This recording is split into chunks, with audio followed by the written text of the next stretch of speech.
시편 50편 23절 천천히 한 목소리 합독합니다. 감사로 제사를 드리는 자가 나를 영화롭게 하리니 그의 행위를 옳게 하는 자에게 내가 하나님의 구원을 보이리라. 한 번 더 읽겠습니다. 감사로 제사를 드리는 자가 나를 영화롭게 하리니 그의 행위를 옳게 하는 자에게 내가 하나님의 구원을 보이리라. 아멘.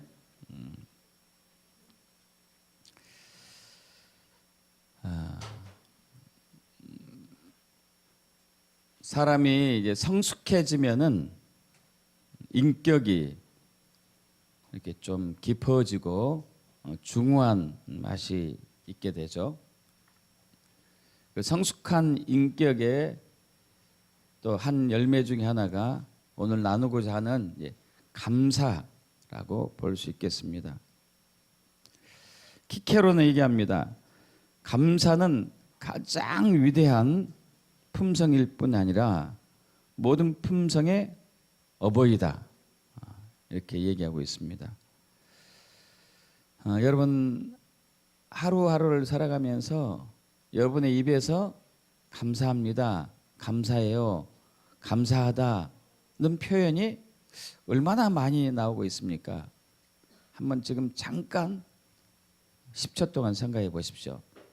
나는 하루 종일 중에서 얼마나 많은 감사를 하고 있는지. MJ 라이언 얘기합니다. 행복은 감사하는 사람만이 누릴 수 있다. 행복은 감사하는 사람만이 누릴 수 있다. 감사하는 순간만큼은 모든 것이 충만하고 온전해지며 부족한 게 없다고 생각되기 때문이다. 여러분, 타락한 영혼의 특징 중에 하나는 감사가 없어요. 감사가 인색합니다. 로마서 1장 21절 하나님을 알되 하나님을 영화롭게도 아니하며 감사하지도 아니하고. 자, 시편 50편 23절 오늘 읽었던 본 말씀과 대조를 한번 해보십시오. 여러분이 시편 50편 23절 감사로 제사를 드린 자가 나를 영화롭게 하리니 이 말씀을 보고 계셔요. 저는 로마서 1장 21절 읽습니다. 하나님을 알되 하나님을 영화롭게도 아니하며 감사하지도 아니하고 오히려 그 생각이 허망하여지며 미련한 마음이 어두워졌나니. 여러분 시편 50편 23절과 로마서 1장 21절이 완전 정반대 말씀을 하고 있죠. 프란스 셰퍼 얘기합니다. 사람들이 하나님께 반역을 저지르기 시작한 것은 감사하는 마음이 부족한 데서 왔다. 하나님을 반역하는 것, 하나님을 거역하는 것, 하나님을 외면하는 것은 감사가 부족한 데서 왔다는 얘기죠. 여러분 우리 삶에 있어서 감사처럼 중요한 것이 별로 없습니다. 특별히 그리스도인들은 감사를 잘해야 돼요. 왜냐하면 감사는 믿음의 척도이기 때문에 그래요. 내가 얼마만큼 감사하냐가 나의 믿음을 표시하는 거예요. 내가 얼마만큼 감사하느냐, 얼마나 자주 감사하느냐. 대표적으로 누가복음 17장 11절 이하 말씀이 있습니다.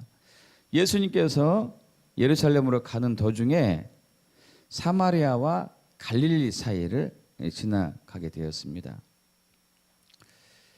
근데 한 마을, 사실 이 마을은 나병촌과 가까이 있었던 마을 같아요. 왜냐하면 나병 환자들은 집단으로 또 그 나병 환자끼리만 모여서 살기 때문에 한 10명 정도 모였던 나병 환자들이 예수님이 지나가는 것을 알게 되고 소리를 지릅니다. 예수 선생님이여 우리를 불쌍히 여기소서. 예수 선생님이여 우리를 불쌍히 여기소서.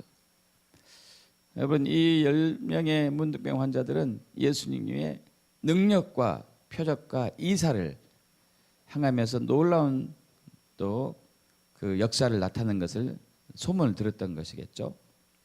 그래서 우리를 불쌍히 여겨주세요. 우리를 국률에 여겨주세요. 이렇게 외치고 있죠. 그러자 주님이 말씀하십니다. 가서 제사장에 가서 너희 몸을 보여라. 제사장에 가가지고 너희의 몸을 보이라고 얘기합니다.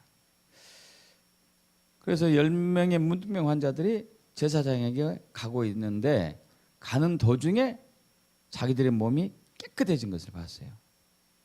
없던 눈썹이 자라났고 뭐 없던 손이 자라났고 깨끗해졌습니다. 그런데 그 중에 한 사람만 다시 돌아와서 예수님께 감사를 했습니다. 그것도 사마리아인 문둥병만. 여러분 당시 유대인들은 사마리아인들을 싫어했거든요. 저들은 잡종이다. 순수한 우리 민족이 아니다 해가지고 굉장히 싫어했습니다. 과거 이스라엘 백성들이 북이스라엘이 아수르에 의해서 멸망당할 때에 북이스라엘 사람들에게 아수르가 정복한 아수르 국가가 저들을 이제 제압하고 저들이 반역하지 못하게 하기 위해서 막 독립운동을 하지 못하게 하기 위해서 그 북이스라엘 사람들을 다른 나라 아수르가 정복한 다른 나라에 데려다 놓고 일부를 흩어놓고 또 다른 민족들을 또 여기에 같이 섞여 살게 했던 거예요. 그러다 보니까 시간이 오래 지나면서 다른 민족과 결혼할 수밖에 없었었고 그러니까 이제 이방의 피가 섞인 후손들이 태어났던 것이죠. 그래서 굉장히 멸시하고 천대하고 무시했었는데 그 사마리아 인만 하나님께 예수님께 와서 감사를 합니다. 예수님께서 말씀하십니다. 야, 10사람이 다 깨끗함을 받지 않았느냐? 근데 9은 어디로 갔냐?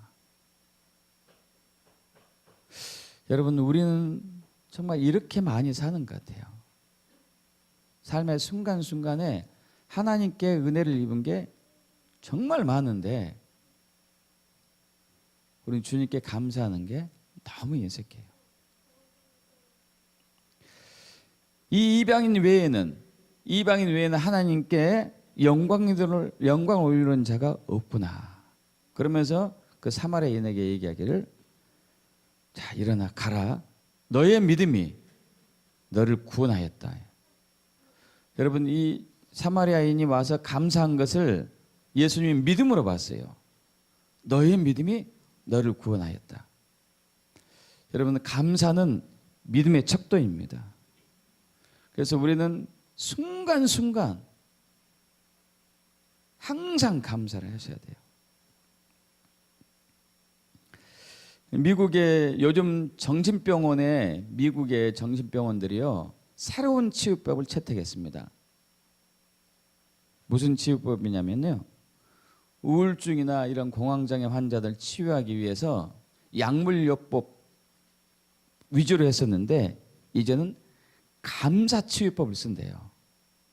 감사치유법. 환자들로 하여금 이제까지 태어나면서 지금까지 살아온 그 일생 속에서 삶 속에서 당신들이 은혜를 입고 도움을 받았고 했던 감사했던 일들을 기억하게 하고 적게 하고 하게 하고 말하게 하는 거예요. 여러분 이렇게 했는데 나중에 비교를 해봤어요. 약물로만 치유했던 사람하고 약물 치료하면서 감사를 계속 표현하게 했던 그 환자들 비교했는데 엄청난 차이가 났습니다. 감사를 표현했던 환자들에게 어마어마한 치유 효과가 나타났던 것이죠. 여러분 감사는 단지 정신적인 영역에서뿐만 아니고 또 육적인 질병에도 엄청난 치유가 있습니다. 육적인 질병에도. 여러분 그 미국의 한 기업가 오너 CEO 중에 한 사람인데 실업가 스탠리 텐이란 박사가 있었습니다. 여러분 이분은 회사를 시작해 가지고 크게 성공했어요. 아주 크게. 그런데 호사다마라고 어느 날 갑자기 큰 병에 걸렸습니다. 이거 오래된 얘기입니다. 꽤 오래된 얘기인데 여러분 이분이 척추암 3기가 판단났어요. 척추암. 그럼 40년 전 얘기인데요. 그럼 40년 전에 암의 성공률, 암 치유 성공률이 굉장히 적었어요. 더구나 척추암은 진짜 거의 불가능했습니다. 사형 선고가 떨어진 거죠. 그래서 이 사실을 알게 된 주변 사람들이 한결같이 그 대표에게 얘기합니다. 아, 박사님 정말 안 됐습니다. 제가 기도할게요. 어쩌다가 이런 병이 걸렸습니까? 각가지 얘기를 하는 거죠. 그런데 이제 뭐 길면은 6개월 아니면 3개월 이미 이렇게 돌아가실 판인데 여러분 몇 달 후에 이분이 건강한 모습으로 나타났어요.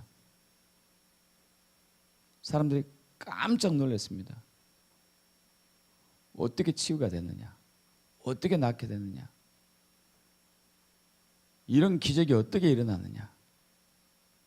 여러분 이분이 이렇게 얘기합니다. 저는 이렇게 기도했습니다. 이렇게 기도했습니다.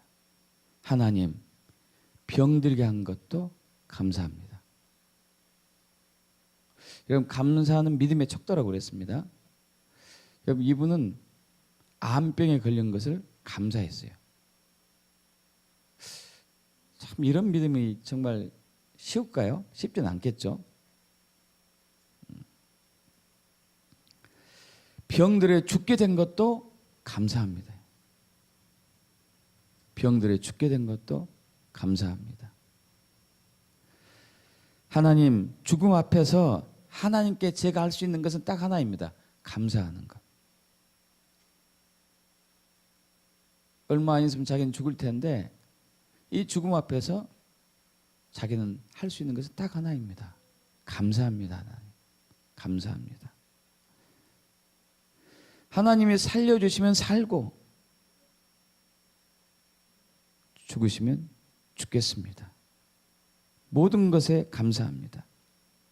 그러면서 이분이 매 순간순간 진심으로 감사했어요.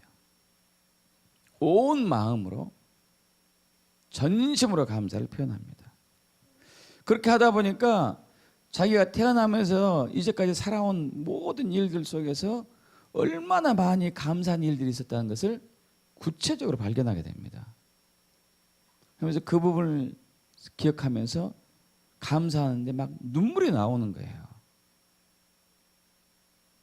주님이 이렇게 나를 보호하시고 지켜주시고 인도하시고 함께하시고 보호하셨다.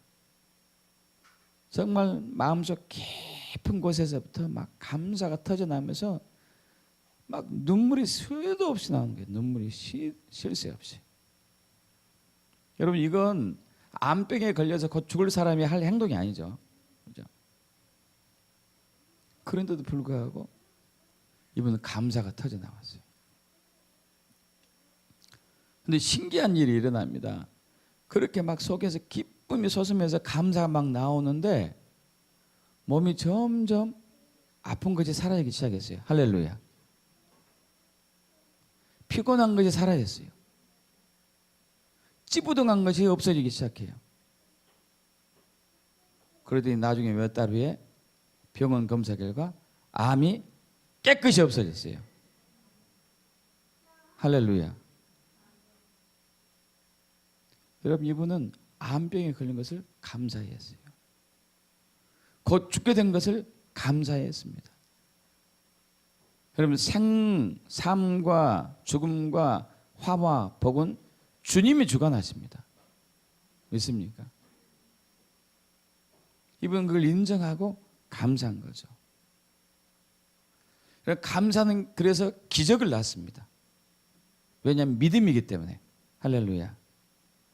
감사는 믿음이기 때문에 기적을 낳는 거예요. 그럼 마태복음 우리 14장에서도 오병이의 기적이 나타난 게 있어요. 보리떡 5개하고 물고기 2마리로 남자만 5,000명, 여자하고 아이 포함하면 수만 명이 되겠죠. 보리떡 5개하고 물고기 2마리로 그 많은 사람을 먹일 수 있습니다. 먹일 수 있게 되었습니다. 여러분 아시다시피 예수님께서 기적과 이사를 행하면서 하늘의 복음을, 킹덤 복음을 선포하자 사람들이 막 예수님 따라다녔어요. 한적한 곳, 인적이 드문 곳에 수만 명이 모여들었습니다. 그 마을이 너무 멀리 떨어져 있어가지고 그들이 이제 배가 고픈 거예요. 그래서 예수님이 제자들에게 얘기합니다. 너희들이 먹을 것이 있으면 주어라 하는데, 아니 우리가 무슨 먹을 것이 있습니까? 여기는 왜 떨어진 곳에서 이라 도저히 먹을 것을 찾을 수 없습니다. 사람들 다 돌려보냅시다. 여러분, 그런데 예수님이 하나님께 감사 기도를 해요. 축사하시고 이 얘기를 하는데, 축사란 단어는 율로겔로라는 단어인데요, 감사 기도를 하는 거예요. 감사 기도. 여러분, 왜 감사 기도를 했을까요? 예수님 믿습니다. 주님이 이 어린 연약한 이 사람들을 굶주리지 않게 할 것을 믿었어요. 할렐루야. 그래서 감사 기도를 하는 거죠. 그리고 제자들에게 나눠주게 합니다. 먹을 것을. 그럼 신기한 일이 일어납니다. 나눠줘도 계속 먹을 것이 남아있어요. 여러분, 이 일이 지금도 일어나고 있는 것이죠. 특히 이제 아프리카에 선교하고 있는 하이디 베이커 그 팀들을 통해서, 또 다른 분들 통해서 일어나고 있죠. 먹을 것이 100명분을 준비했는데 1,000명, 몇천 명이 늘어섰을 때 먹을 것이 떨어지지 않는 기적이. 감사는 기적을 낳았습니다. 할렐루야. 여러분, 그래서 감사의 제사를 항상 드리셔야 돼요. 감사의 제사. 어떻게 감사의 제사를 드릴까요? 또 우리가 나누기로 합니다. 어떻게 감사의 제사를 드리면 우리는 매일의 삶에서 기적을 경험할 수 있을까? 할렐루야. 여러분, 매일매일 기적을 경험하게 축복합니다. 그래서 더욱더 감사해야 되는 거죠. 더 감사해야 돼요. 첫째는 감사의 제사. 첫째는 말로 감사하는 것을 습관화하셔야 돼요. 말로 감사하는 것을 습관화해야 됩니다. 데살로니가전서 5장 16절에서 17절 말씀 잘 아시잖아요. 18절. 항상 기뻐하라. 쉬지 말고 기도하라. 범사에 감사하라. 이는 너희를 향하신, 그리스도 안에서 너희를 향하신 하나님의 뜻이니라. 하나님의 뜻 중에 하나가 감사예요. 범사에 감사하는 거. 범사는 모든 일이잖아요. 아까 스탠리 박사처럼 병에 걸린 것도 감사합니다. 죽게 된 것도 감사합니다. 할렐루야. 그러니 살게 된 것은 오죽하겠습니까? 그죠? 실패한 것도 감사합니다. 성공할 때는 오죽하겠어요? 감사하는 거죠. 여러분, 일본 해군 장교로 이제 2차 대전에 참여했다가 2차 대전이 끝나고 퇴역한 가와가미 기이치라는 분이 있어요. 이분이 장교로 근무하고 이제 전쟁이 끝난 이후에 고향으로 돌아왔는데, 그렇게 긴장과 긴박함, 막 그 스트레스 속에서 이렇게 살다가 갑자기 풀려 나오니까 모든 게 혼돈이 온 거예요. 그러더니 하루 종일 불평불만만 나오는 거예요. 마음에 안 드는 게 너무 많아요. 집안 정리정돈하는 거 봐 이거. 부터 시작해가지고 가족들이 일어나는 거 자고 자는 거 6시에 기상해야 되는데 10시까지 자고 있고 10시에 취침해야 되는데 밤늦게까지 버티고 있고 이런 것들이 다 하나하나 마음에 안 드는 거예요. 주변 마을 사람들도 마찬가지고 또 자기들 보는 시각이 굉장히 따갑고 왜냐하면 패전했잖아요. 일본이 패전했기 때문에 패전 장교다 해가지고 또 보는 시선도 있었었고 아무튼 모든 게 불평이고 원망이고 탓하고 이렇게 세월이 지나다가 보니까요 병에 걸렸는데 몸이 굳어지는 요즘 말로 척추강직증 같아요. 몸이 점점 굳어져 가지고 아예 자리에 누웠어요. 아예 누가 먹여주지 않으면 먹을 수 없어요. 대소변 누가 받아내야 돼요. 이런 심각한 상황에 처했는데 이분이 한 정신질환 치유하는 의사를 만나게 됩니다. 후치다 씨인데 후치다 씨 정신 전문 치유가인데 이분을 만나게 돼가지고 이분이 후치다 씨가 처방 내준 게 있었어요. 야, 이 처방이 이런 처방이면 진짜 쉬울 것 같아. 어떤 처방이었냐면요. 하루에 10,000번 감사하십시오 그랬어요. 10,000번. 여러분 이 기지 이분은 잡을 게 아무것도 없잖아요. 가족이 자기를 먹여주지 않으면 먹지 못하고 대접을 받아주지 않으면 자기는 그것도 처리하지 못하고 완전히 그냥 어린아이도 그런 어린아이가 없는 거죠. 그래서 실질적으로 이분이 10,000번을 해요. 10,000번. 감사합니다. 감사합니다. 감사합니다. 감사합니다. 계속 감사합니다. 감사합니다. 감사합니다. 한 번은 결혼해서 나가 살던 아들이 와가지고 감을 사왔어요. 감을 사와가지고 감을 이렇게 자기를 이제 아버님 이거 좀 드셔보세요 하고 이제 하는데 여러분 이분이 누워서 이제 꼼짝 못 하고 있는데 갑자기 손이 자기 입에서 감사합니다, 감사해 아들아 하는 순간에 손이 움직였어요. 손을 못 움직였는데 손이 뻗었어요. 이게 무슨 일이지? 하면서 이분이 더 감사했어요. 10,000번에서 더하기 5,000번, 20,000번. 여러분 얼마 후에 이분이 정상이 됐어요. 할렐루야. 그럼 감사는 믿음이기 때문에 기적이 나타나요. 우리나라 사람인데 김의신 박사가 있습니다. 김의신 박사. 이분은 세계 최고의 암 전문 병원에 근무했던 분이에요. 미국 텍사스 주립대 MD, 엠더슨 암센터에서 31년간 봉사한 박사입니다. 여러분, 이분이 얘기합니다. 감사는 정말로 효과가 있다. 놀라운 역사가 나타난다. 특히 찬양으로 감사할 때 놀라운 효과가 나타난다. 여러분 오늘 말씀 접어두시고 히브리서 13장 12절부터 15절 가겠습니다.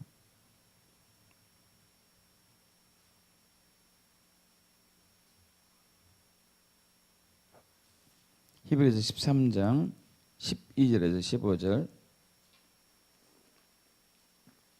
신약 성경이죠. 뒤쪽 편에 있습니다. 히브리서 13장 12절에서 15절 천천히 합독합니다. 그러므로 예수도 자기 피로서 백성을 거룩하게 하려고 성문 밖에서 고난을 받으셨느니라. 그런즉 우리도 그의 치욕을 짊어지고 영문 밖으로 그에게 나아가자.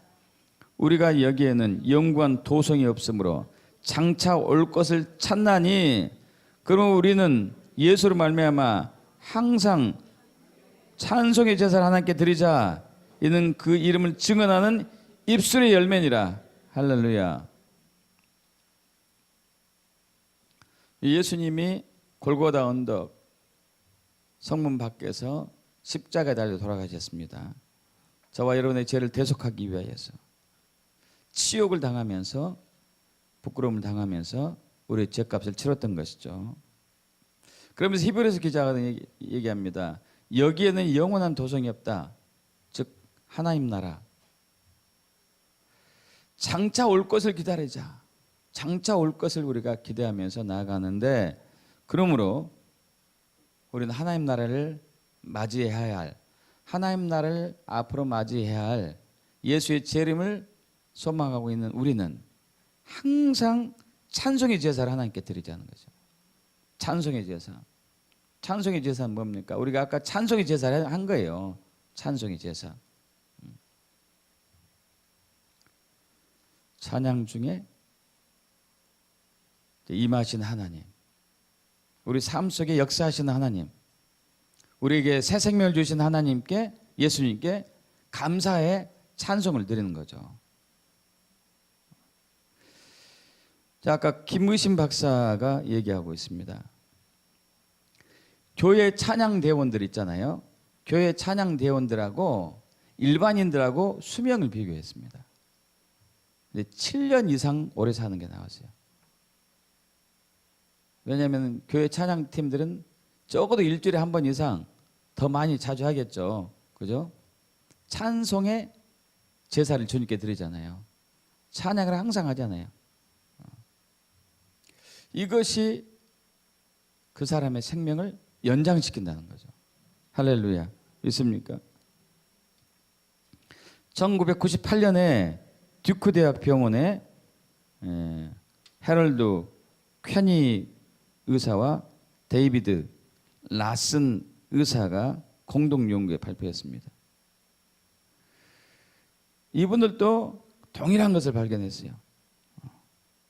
매주일 교회에서 찬양하고 예배하고 감사한 사람들이 일반인보다 7년 더 오래 산다고.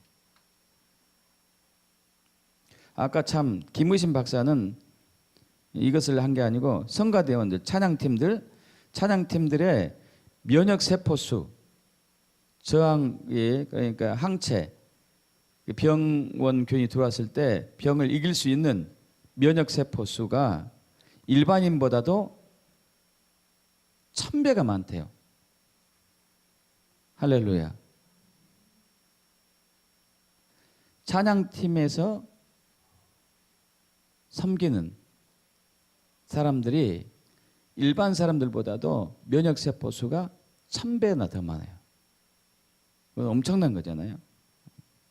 그래서 감사로 찬양하는 것이 엄청난 에너지를 발휘하게 되고 면역을 나타내고 병을 이길 수 있는 힘이 된다는 얘기죠. 존 헨리 박사 얘기합니다. 감사는 최고의 항암제고, 최고의 해독제고, 최고의 방부제다. 감기약보다 더 좋은 약이 있다. 감사약. 감기약보다도 더 좋은 약이, 보약보다도 더 좋은 약이 감사약. 할렐루야. 믿습니까, 여러분? 그래서 우리가 기뻐하고 감사하면 우리 신체의 면역을 강화시켜준다는 것이죠. 그래서 1분간, 여러분 딱 1분이에요. 1분간 기뻐하고 감사하면은 우리 신체에 24시간의 면역체가 생겨요. 1분간 화내면은 6시간 동안의 면역체가 감소한대요. 한번 시험해 볼까요? 1분간 화내고 1분간 기뻐하고 감사하고 1분간 화내면은 6시간 동안 우리 체내의 면역 체계가 떨어지는 것이고 1분간 감사하면은 24시간.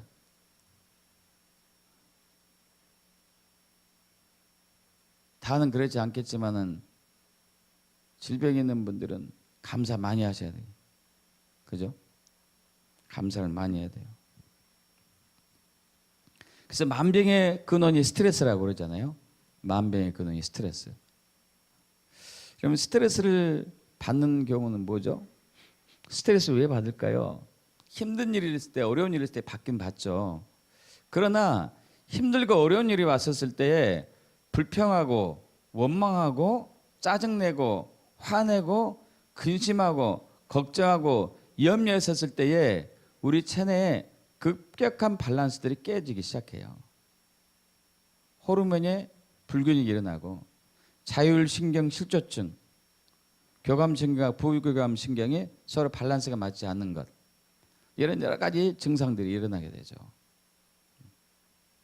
그래서 우리 체내에서 엔돌핀이 막 나와야 되는데 그것들이 점점 적어지고 우울하고 그런 안 좋은 것들이 많이 분비가 되는 현상이 나타나죠. 그런데 우리가 감사하고 기뻐했을 때는 완전히 이거 역전되거든요. 할렐루야. 부정적인 감정은 각종 질병을 일으키고 노화를 촉진시킨다는 것은 오늘 얘기가 아니죠. 이미 이제 오래전부터 나왔던 얘기죠. 여러분, 그래서 우리는 감사를 항상 습관화해야 돼요. 항상 습관화하셔야 돼요. 이건 얘기해도 부족해요. 찬양으로 감사하고 또 예물로 감사하고, 우리 히브리서 13장 15절에서 16절 합독합니다. 히브리서 13장 15절 16절 합독합니다. 그러므로 우리는 예수로 말미암아 항상 찬송의 제사를 하나님께 드리자. 이는 그 이름을 증언하는 입술의 열매니라. 오직 선을 행함과 서로 나눠주기를 잊지 말라. 하나님은 이 같은 제사를 기뻐하시느니라. 할렐루야. 여러분, 말로 감사하는 것보다 더 힘이 있는 게 예물로 감사하는 것, 선물로 감사하는 것.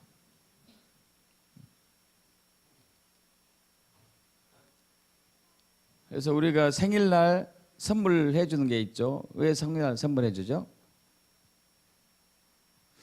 원래는 정상적으로 생각하면은 나를 낳게 해준 부모님께 나를 태어나게 해줘서 감사합니다 하고 생일 맞이한 사람이 부모님께 생일 선물을 줘야 될 것 같은 생각을 가끔 해봤는데, 근데 원래는 그러지, 지금 그러지 않잖아요. 항상 어떻게 하죠? 주변 사람이 생일 맞이한 사람 보고 사람에게 선물해 주죠. 왜 그러죠?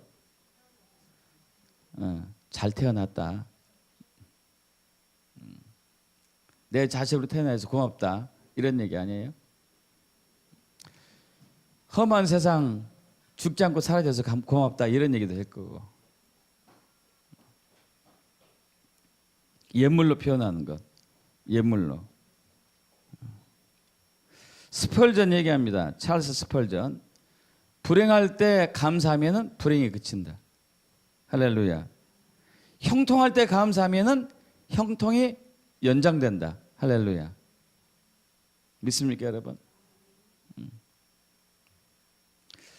여러분, 하나님께 적극적으로 예물로 감사를 표현하길 바랍니다. 저는 이제 그 육적인 환자들도 돌보고 영적인 환자들도 돌보고 그렇게 해왔었잖아요. 사업을 하면서 육적인 환자들 돌볼 때 그들이 한결같이 돈으로 답례를 하더만요. 약을 복용하고 치유를 받고 돈으로. 어떤 사람은 선물도 사오기도 하고. 여러분, 그런데 하나님께서 여러분의 질병이나 여러분의 문제점이나 여러분의 고통을 치유해 줬을 때 감사의 예물을 얼마나 드렸는지요.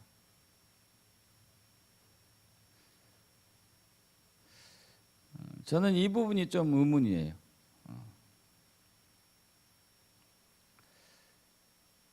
저는 개인적으로 매주 한 번씩 감사의 예물을 빠진 적이 없어요. 신앙생활 해오면서. 감사할 게 너무 많잖아요. 숨 쉬는 것도 감사하고, 살게 한 것도 감사하고, 부족한 것 없이 채워준 것도 감사하고, 어려운 때 돌파할 수 있게 해주셔서 감사하고, 가족을 주신 것도 감사하고, 성도들과 함께 있는 것도 감사하고 이 나라에 태어난 것도 감사하고 쉴 수 없이 감사하는데 감사의 예물을 안 드려요. 찰스 스펄전의 말씀을 기억하십시오. 불행할 때 감사하면은 불행이 그치고 형통할 때 감사하면 형통이 연장되고 할렐루야. 여러분 예물로 적극적으로 드리시기 바랍니다. 저는 기억에 남는 한 분이 있어요. 제가 그 목회하기 전에 섬겼던 교회에 한 집사님이었을 거예요. 이분이 저희 교회에 온 지 몇 달이 안 됐어요. 근데 이분이 암에, 남자분인데요, 암에 걸렸어요.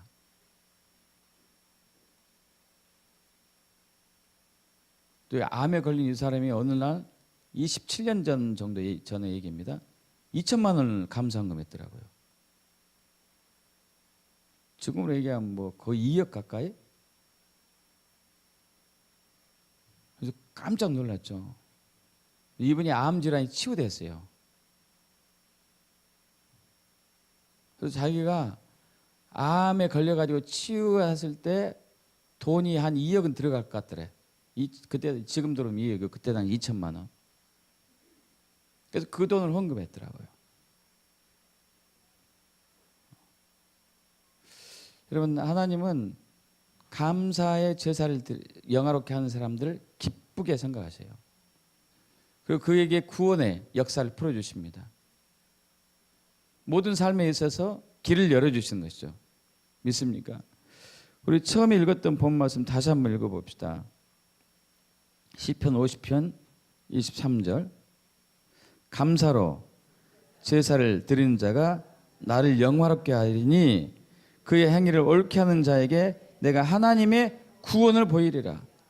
이 구원이라는 단어가 여러분 꼭 죽음에서 영생으로만 이 구원이 아니죠. 헬라어 소조라는 단어, 구원이라는 단어는 질병에서 치유하는 것도 구원이었고, 죽은 자를 살린 것도 구원이었고, 귀신을 쫓아내는 것도 구원이었고, 문제에서 해결된 것도 구원이고, 재정이 채워준 것도 구원이고, 모든 것이 구원이잖아요.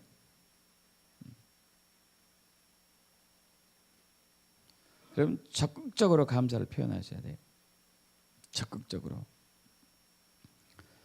그럼 가장 큰 감사가 있습니다. 가장 큰 감사. 우리가 말로 하고 찬양의 제사로 예배로 하고 또 예물로 하고 가장 큰 감사를 보겠습니다. 로마서 12장 1절.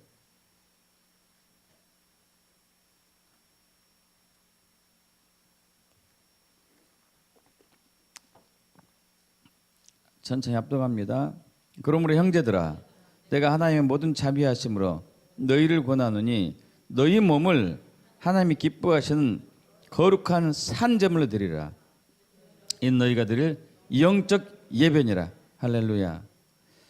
여러분 이 예배 때 예물을 드리는 것보다 더 하나님이 기뻐하는 것은 저와 여러분 자신이 제물이 되는 거예요.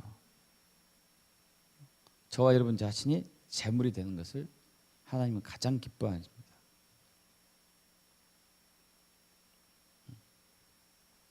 여러분 어떻게 하는 것이 저와 여러분이 제물이 되는 것일까요?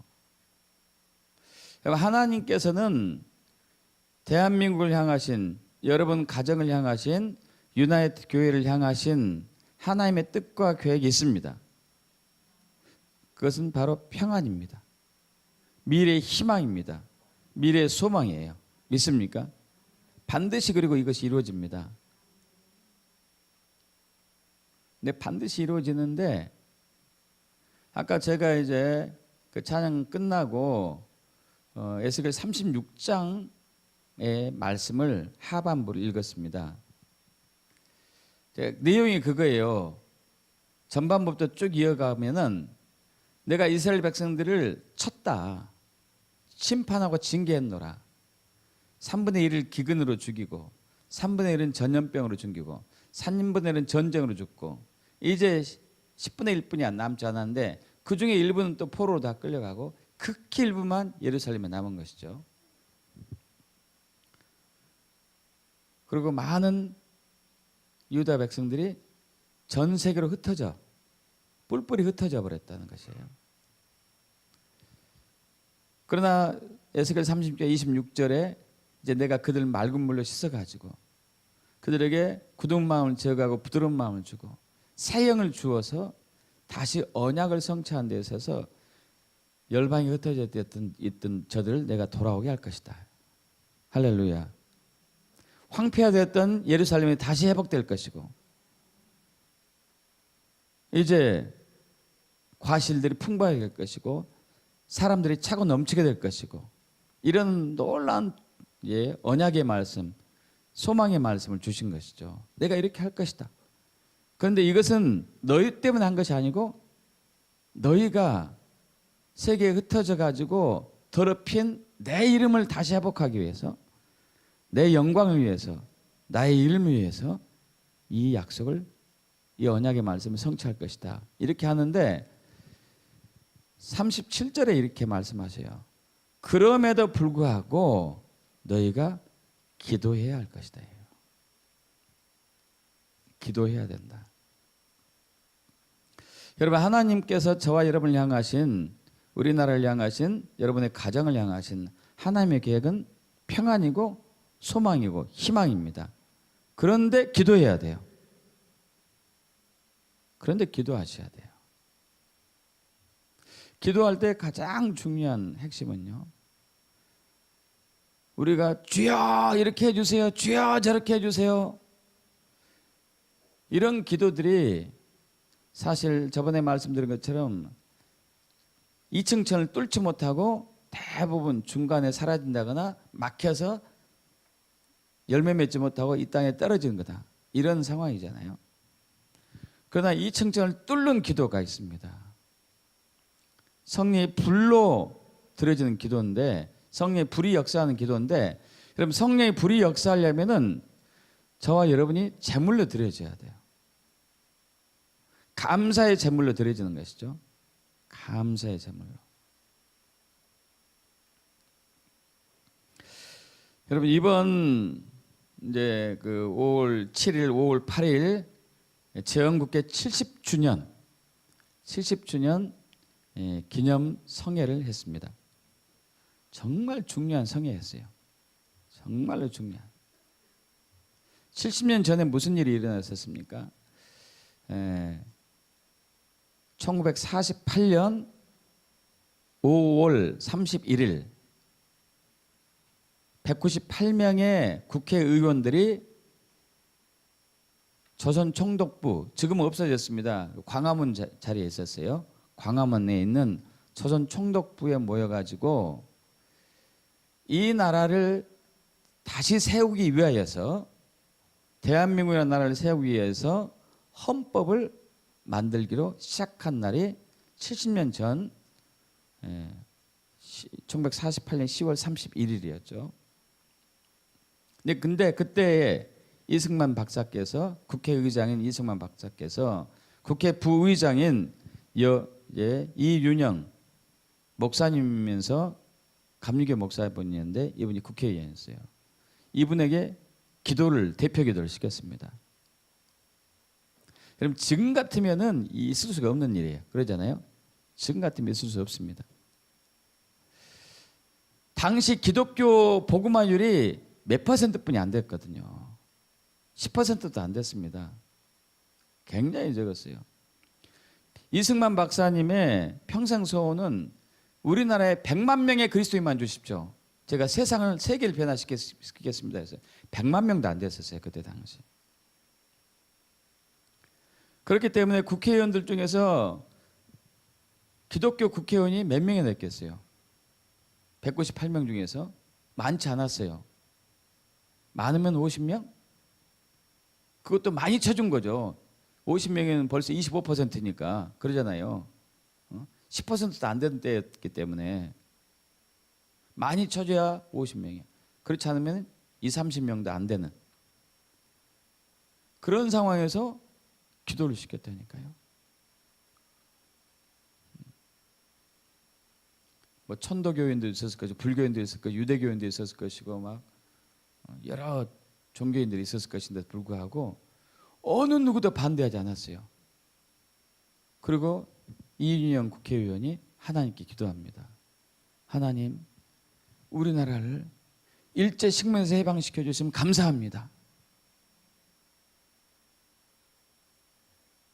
그러나 우리가 남과 북으로 나눠졌는데 주님은 남과 북으로 나눠진 것을 다시 연합하게 할 것을 믿습니다.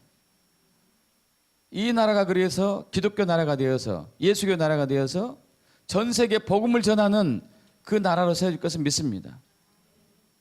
그러면서 이 대한민국을 주님께 올려드린 거예요. 할렐루야. 여러분, 이 나라가 건국될 때 나라를 주님께 올려드린 나라는 세계 몇 개 나라가 안 돼요. 1948년 5월 14일 내일 날짜가 되겠죠. 이스라엘이 재건될 때에 그들은 나라를 하나님께 올려드렸어요. 미국이 한 나라가 태어날 때에 미국의 정치인들이 나라를 하나님께 올렸습니다. 우리나라도 그래요. 할렐루야. 우리나라는 굉장히 중요한 나라예요. 왜냐하면 하나님께 올린 나라이기 때문에. 여러분, 당시의 정치적인 상황이 지금하고 거의 비슷한데, 여러분, 박헌영이가 이끄는 조선남노당 공산주의잖아요. 북한에서는 이제 그때 1948년 8월 15일 우리가 해방되었음에도 불구하고 북쪽은 김일성 공산주의, 남쪽은 이제 이 미군 군정이 들어왔잖아요. 북쪽은 또 소련 군정도 있긴 했지만 북쪽은 김일성이가 딱 실세가 있기 때문에 공산주의로 완전히 체제를 전환하기 시작했습니다. 그리고 종교인들 막 탄압하기 시작하고 조만식을 비롯한 수많은 기독교인들이 죽임을 당하고 또 지주들도 죽임 당하고 그리고 지식인들도 많이 추청당했어요. 어마어마한 사람들 죽었죠. 남쪽은 공산주의하고 민주주의하고 치열한 대립이 있었었는데 당시에 박헌영이 이끄는 조선남노당, 조선인민공화국 남쪽에 있는 이게 대세였습니다. 무려 78%. 왜 많은 사람들이 남노당을 지원했냐면은 그때 정말 가난했기 때문에 가난한 너희들에게 대지주들이 갖고 있는 땅을 다 분배해 줄 것이다 하니까 여기에 막 현혹돼 가지고 다 남노당에 대부분 가입했어요.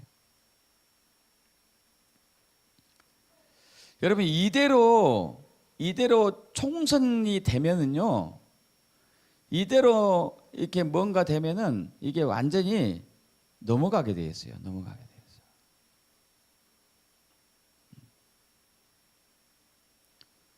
근데 저는 이게 넘어가지 않는 이유가 거기에 있다고 봐요. 70년 전 국회가 시작됐을 때, 재헌국회가 시작됐을 때 그 민족의 지도자들 아니에요. 200명이 198명이 민족의 지도자들이 이 나라를 주님께 올려드렸던 것이죠. 할렐루야. 그래서 하나님이 이 나라를 통치한 거예요.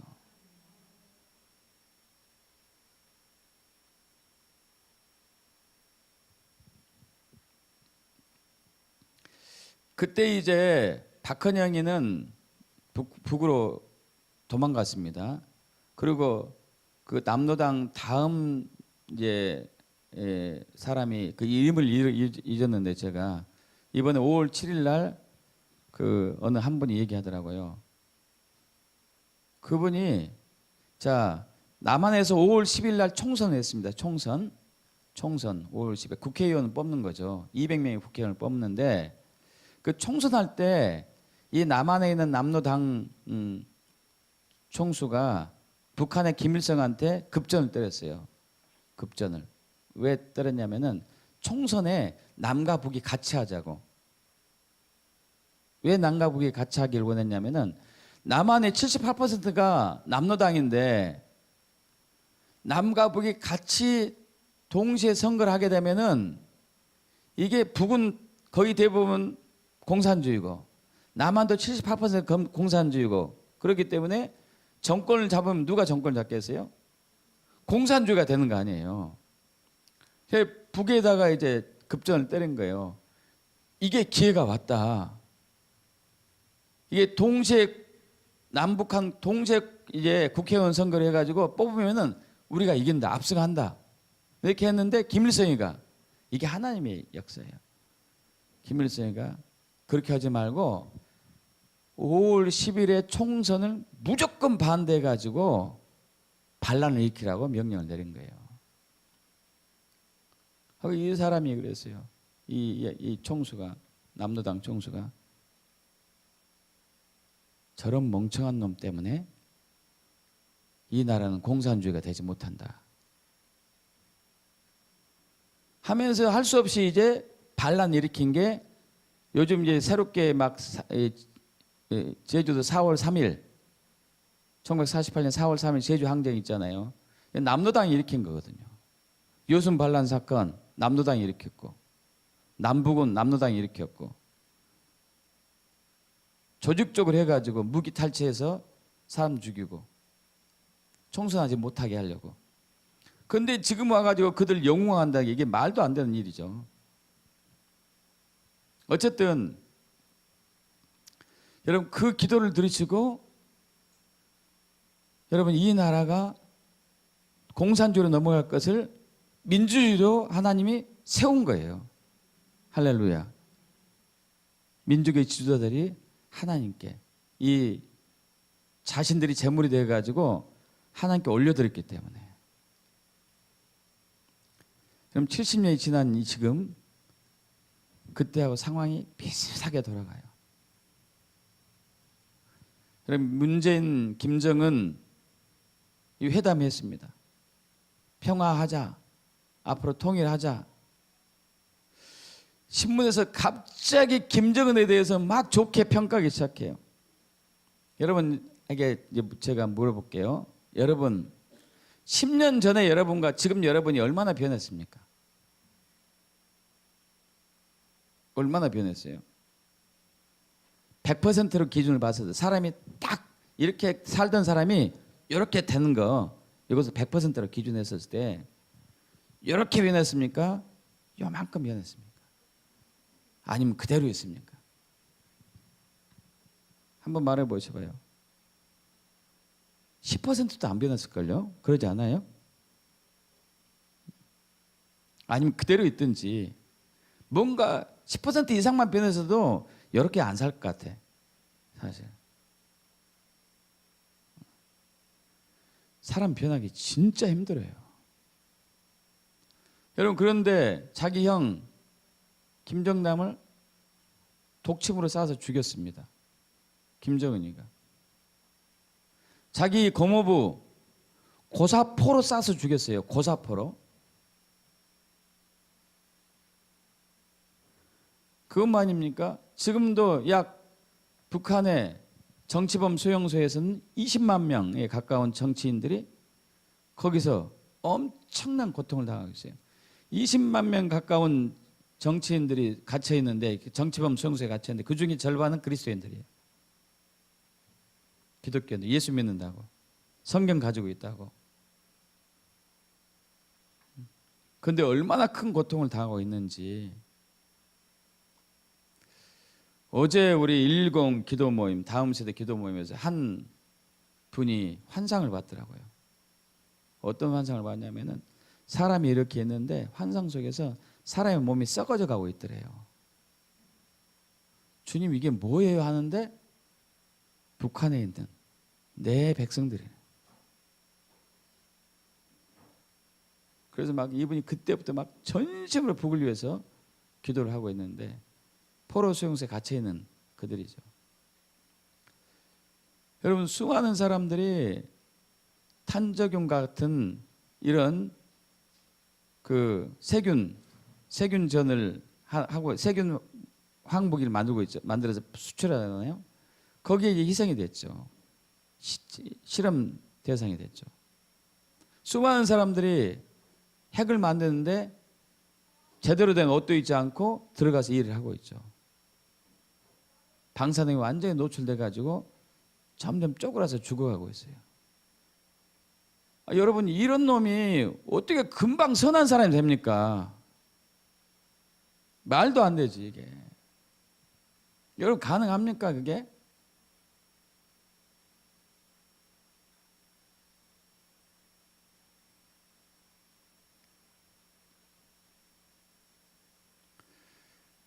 거기하고 막 평화하는 거예요. 지금 이제 김정은은 풍계리는 저기 그 핵 만드는 시설 다 파괴시키겠다. 와서 봐라. 여러분, 풍계리에 있는 것은 이미 작년 9월 23일 때 모사드가 폭파시켰어요. 없어 그건. 여러분, 그런데도 지금 북한의 지하에 숨겨 있는 게 엄청나게 많아요. 지난주 토요일에 탈북해가지고 목회하고 있는 어떤 목사님 만났어요. 이분은 육군 대령으로 있다가 탈북했어요. 몇 년 전에 연변 가까운 밑에 이제 그 도시 이름을 잃어버렸는데 여기에 핵 사찰단이 들어갔어요. 여러분, 근데 북에서 교묘하게 그 핵 기지 위에다가 공장을 지어놨어요. 공장. 발견 못하고 갔습니다. 저번에 펜스 부통령 만났어요. 이분이 만나가지고 앞으로 핵 사찰에 있거들랑 우리한테 좀 물어보고 가라. 나는 최소한 5개 숨겨진 것을 알고 있다. 들리는 얘기하면 100개 정도 숨겨놨대요. 100개 정도 핵을. 표면에 드러난 것은 풍계리는 2곳뿐이에요. 2곳. 여러분, 이것은 소용도 없어요. 숨겨진 것이 얼마나 많은데.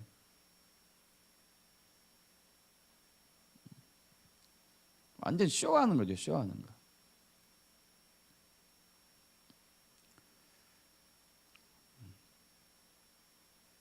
여러분, 문재인은 또 어떤 사람입니까? 그가 가장 존경하는 사람이 누구예요? 신영복. 신영복은 어떤 사람이에요? 성공회대 교수였다가 그 사람은 좌파의 공산주의의 아주 전형적인 인물이죠. 형을 20년 살았어요. 공산주의 사상이 있었고 공산주의를 옹호했다는 이유로 인해 가지고 그 사람을 존경한대요. 가장 존경해요. 그럼 그 문재인의 사고 방식이 어떤 사고 방식이죠? 공산주의. 그럼 추미애 더불어민주당 대표, 추미애가 항상 주장하는 게 토지 공개념, 헨리 조지가 주장한. 헨리 조지는 누굽니까? 그럼 공산주의 이론의 대가예요. 공산주의 대가. 토지 공개념 도입하자 이거예요. 토지 공개념은 토지를 국가에 다 소유하자는 얘기예요. 여러분, 땅 없는 사람은 별 생각 없죠. 땅 있는 사람은 기분 나쁘겠지만.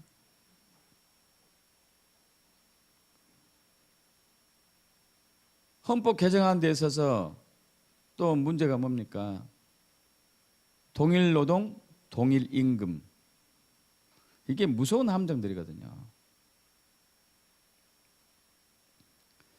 여러분, 8시간을 똑같이 일하는데 어떤 사람은 제품을 100개 만들고 어떤 사람은 제품을 10개 만들고 어떤 사람은 제품을 1개 만들었는데 임금은 똑같아요. 그럼 여러분 어떻게 일하실 거예요? 어떻게 일하실 겁니까? 100개 만들 겁니까? 1개 만들 겁니까? 10개 만들 겁니까? 대충 1개 만들면 돼요. 공산주의 특징이에요, 이게. 공산주의 특징.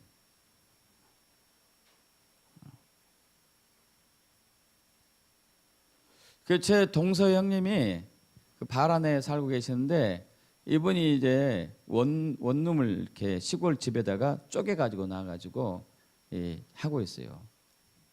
조선족들하고 베트남인들도 오고 그런데요. 근데 다는 그러진 않겠지만은 이 조선족들도 공산주의가 많잖아요. 아니 공산주의, 중국은 공산주의잖아요. 이 양반들 특징이 있대요. 자기가 자기 일 외에는 전혀 하지 않는 거예요. 자기 일 외에는 마땅히 더럽혀져도 이건 내 거 아니에요. 길 가다 복도에 물건이 떨어졌어도 이건 내가 칠 것이 아니에요. 왜냐하면 공산주의 사상이 딱 찌들어져 가지고.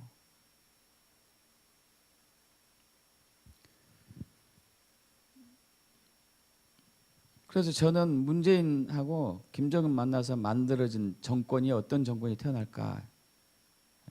어떤 정권이 태어나겠어요? 우리가 바란 자유민주 국가는 아니에요. 왜냐하면 이미 현재 교과서에서, 역사 교과서에서 우리나라는 자유 대한민국 국가이다 해서 자유자를 뺐습니다. 자유자를 빼면 어떻게 됩니까? 인민민주주의도 될 수도 있고 사회민주주의도 될 수 있고. 여러분, 이 현 정부는 좌파거든요. 좌파. 자, 그런데 이게 사두산다 셀바르가 한 얘기가 그거 아니에요? 우리나라 국경선이 이렇게 쳐져 있는데 환상으로 보이는 게 이 북한에 있는 붉은 용이 머리를 우리나라에 뒤밀고 있다는 얘기잖아요. 근데 남한에서 문을 열어줬어. 그 용이 들어와서 남한을 전부 빨간색으로 공산주의로 만드는 것이 보인다. 이걸 막아서야 된다. 이걸 막아서야 된다. 여러분 말씀 보겠습니다. 에스겔 22장 29절에서 31절.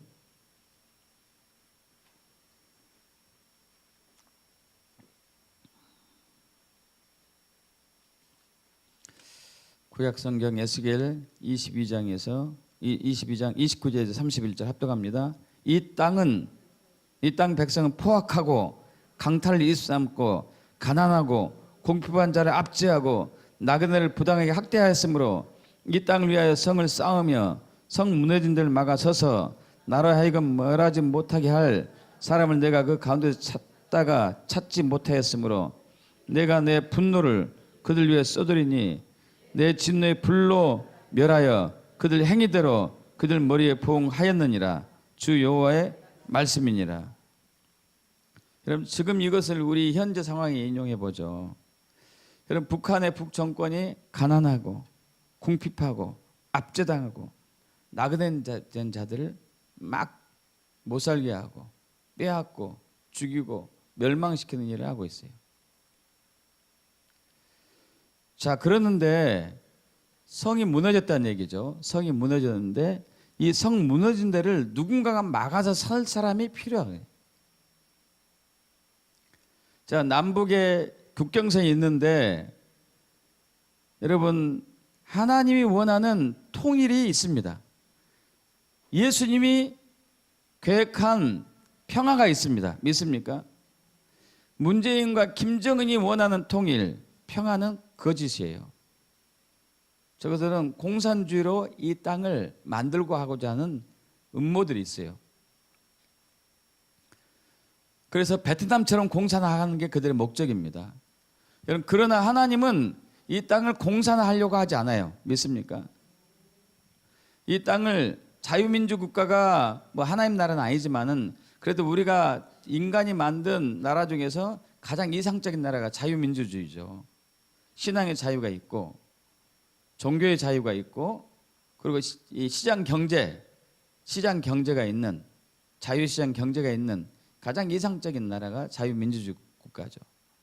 이 체제 안에서 마음껏 예수를 믿고 마음껏 누리는 삶을 살길 원하십니다.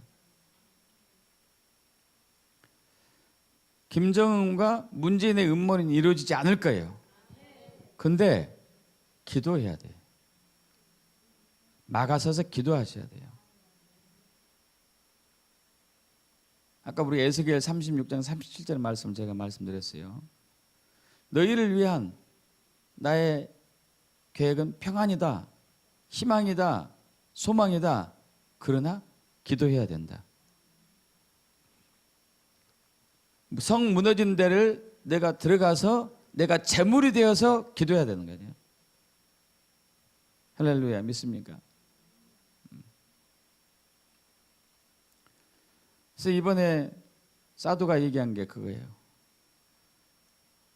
국경선을 막아서라.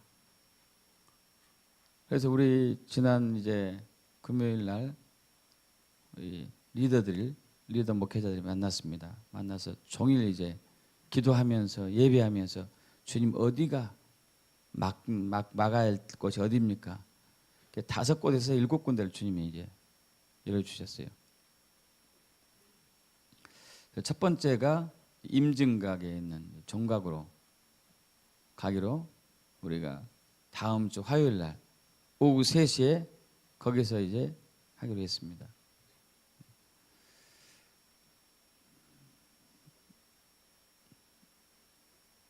여러분, 감사에 있어서 가장 하나님 기뻐하는, 내가 하나님께서 구원을 베풀 수 있는 가장 큰 감사는 우리가 재물이 되는 거예요. 내가 재물이 되는 거예요. 여러분, 국경선이 허물어졌어요. 구멍이 뚫렸어요. 이 구멍이 뚫린 곳에 누군가 재물이 돼서 막아야 돼요. 하나님이 일할 수 있도록. 여러분, 하나님은 이 남과 북을 향한 하나님의 계획이 있으셔요. 평안으로, 복음 통일로, 자유민주주의 국가로, 세계 초인류 국가로 만든 것이 하나님의 계획입니다. 여러분, 공산주의는 평준화인데 하향 평준화잖아요. 하향 평준화. 그래서 공산주의를 따라갔던 남미의 대부분의 국가들, 동유럽의 국가들이, 아프리카 일부 국가들이 다 못 살게 됐어요. 다. 브라질도 한때 세계 8위 강국이었는데 지금은 부도 위기가 있죠. 수많은 나라들이 다 하향 평준화되었습니다. 근데 문재인은 이걸 하기를 원해요.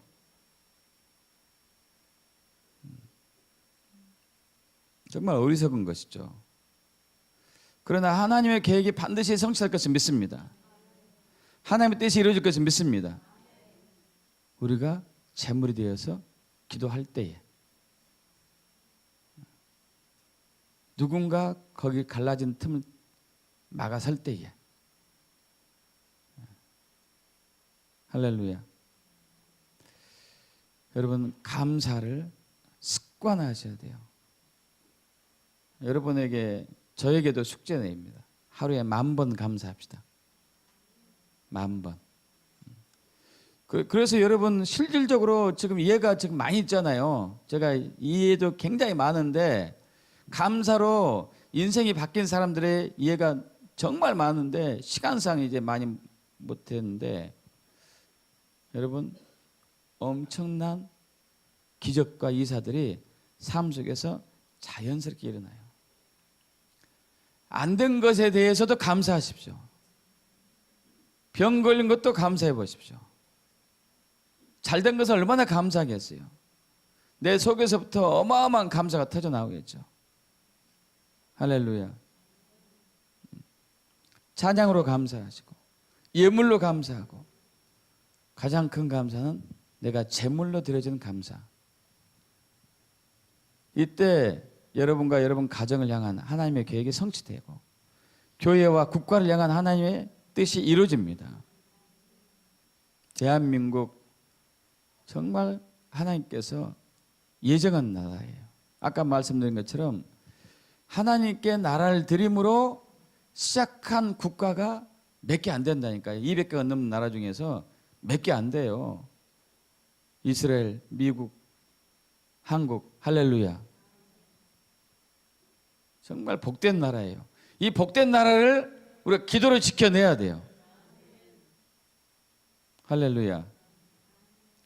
그러게 되길 축복합니다. 아멘. 기도하겠습니다. 예, 주님, 70년 전 주님께서 이 나라를 국회의원들을 통하여서 받음으로써 시작된 하나님 나라가 이 땅에 도래된 대한민국을 믿습니다. 70년이 지난 지금 70년 전과 비슷한 상황이 벌어지고 있습니다. 대부분의 사람들이 70년 전에 박헌영의 남로당에 흑색 선전에 속아서 넘어갔던 것처럼 지금도 김정은, 문재인의 거짓 평화에 속아 넘어가서 그쪽을 추종하고 있습니다.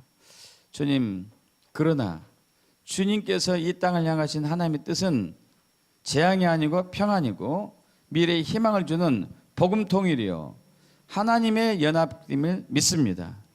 주님, 이를 위해서 우리가 갈라진 틈을 막아 서서 제물이 되어서 기도하는 산 제물로 되어지길 원합니다.